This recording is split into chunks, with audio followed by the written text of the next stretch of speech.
All right, you feather merchants. I just saw on the news where Cesar Hernandez, that escaped CDC inmate that escaped the transportation team down in Delano, uh, was spotted in Tijuana, and he evidently the Mexican police got a tip where he was at, and very nice neighborhood that he was at. So it confirmed my suspicions that he had help with probably from the Mexican cartels. Otherwise, he would never would have evaded capture this long, and the fact that he was living in such a nice resident. Anyway, when they went to capture him, he made the mistake of shooting and killing a female high-ranking law enforcement officer, and he crossed the red line there. Um, this guy, it's just a matter of time before the Mexican police catch up with him. And my guess is, at the very least, they'll beat him silly and then shoot him, or if he's lucky, they'll kill him in a gunfight, and he'll avoid the beating he's got coming. You know what this reminds me of is I spent a lot of time in Mexico back in the late 60s and early 70s. And much of that time was spent in a little fishing village called San Blas in the state of Nayarit.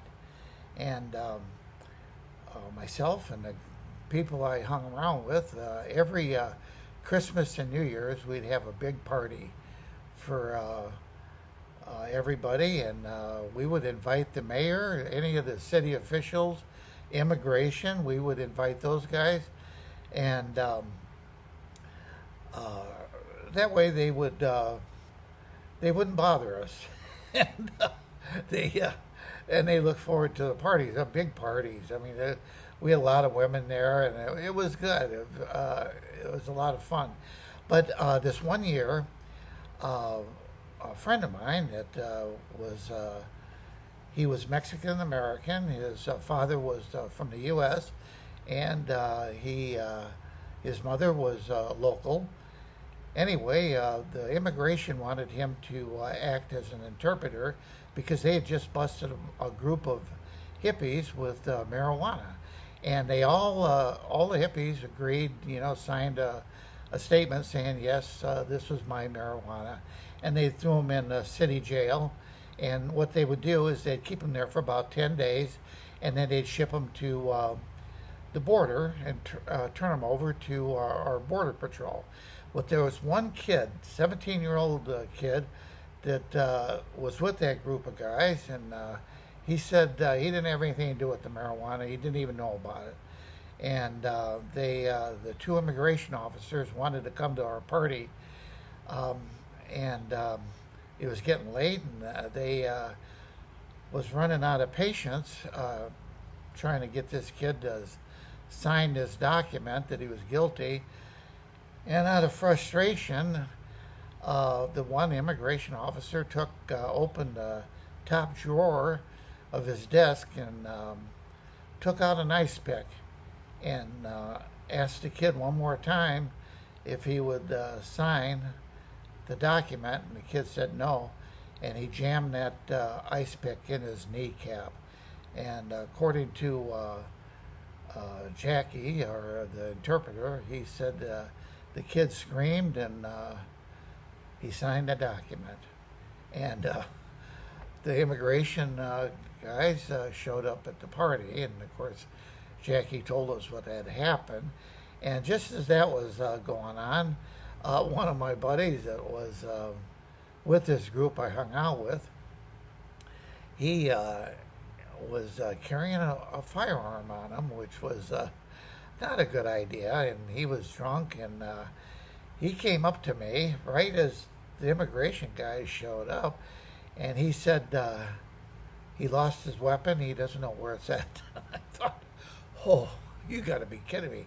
And I thought, um, the only logical place it could be, or at least what I thought could have happened, is maybe it fell out when he reached in this big trough that we had with ice in it, where all the beer was at, and it may have fallen out of his holster into the trough. And sure enough, we went there, and I told him, I said, it's right there. I'm going to block the view and grab a towel and grab it, get it out of there right away. And he did, and no one else saw the weapon. But anyway, getting back to the immigration guys, I had a couple of experiences with police down there, and anyway, they don't mess around in Mexico. It's not like the U.S. I mean, these guys, they're a tough group to deal with, and I believe Cesar Hernandez, I mean, for him to still evade capture, they're still helping him. And he's not on his own. There's no way he's on his own, or they would have caught him. And I'm kind of surprised that these people would still help him because of the heat that he's bringing on himself. But he must have a strong connection down there. Anyway, that's my thoughts on it. And even the last video that I made about Cesar's escape, I had mentioned that that's where I thought he was going to end up, in Tijuana, and being protected by somebody in the cartels. And sure enough, that's what appears to have happened. Anyway, this will be interesting to watch. I believe that he's going to get captured really soon. Anyway, thanks for stopping by, and I'll see you on the next video. All right.